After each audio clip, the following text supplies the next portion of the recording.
l'espace politique a été tellement lissé et couvert de bitume qu'on avait l'impression que plus rien n'y pousse.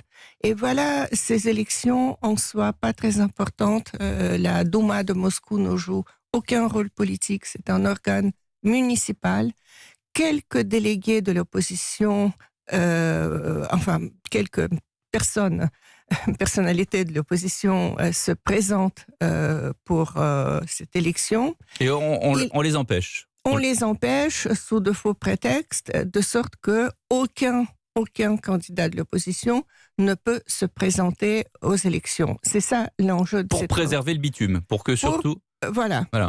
Pour que rien ne pousse. Et cela provoque quand même des remous. On sait que l'enjeu maintenant n'est pas seulement Moscou, parce que justement, à la dernière manifestation qui a été réprimée avec beaucoup de sévérité, disons, avec 1400 personnes arrêtées, une part importante des manifestants, c'était des gens qui sont venus d'ailleurs, d'autres régions de la Russie, des banlieues de Moscou, donc qui ne participeraient pas à cette élection, mais qui soutiennent l'opposition. Donc il y a une forme de révolte qui commence à se créer, à se masser. C'est pas uniquement un événement sporadique. Non, c'est pas un événement sporadique. C'est la première fois depuis la grande vague de manifestations de 2011-2012, quand il s'agissait de contester les élections au niveau national, les élections législatives, et ensuite la réélection de Vladimir Poutine.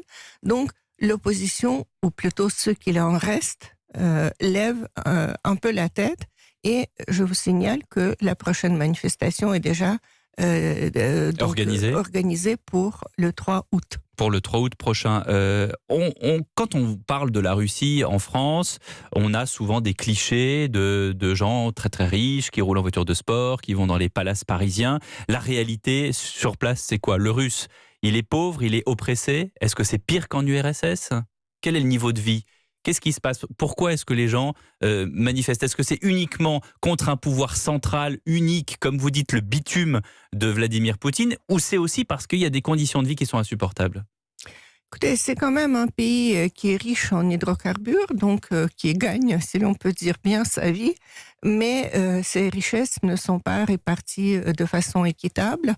Il y a toujours une différence de 13 fois entre les Russes les plus riches et les plus pauvres. Et il faut dire qu'il y a quand même en Russie, sur ces 140 millions, il y a à peu près 20 millions de pauvres, alors que les critères de cette pauvreté sont même un peu biaisés et qu'en réalité, si on avait nos standards, il y aurait encore plus de pauvres.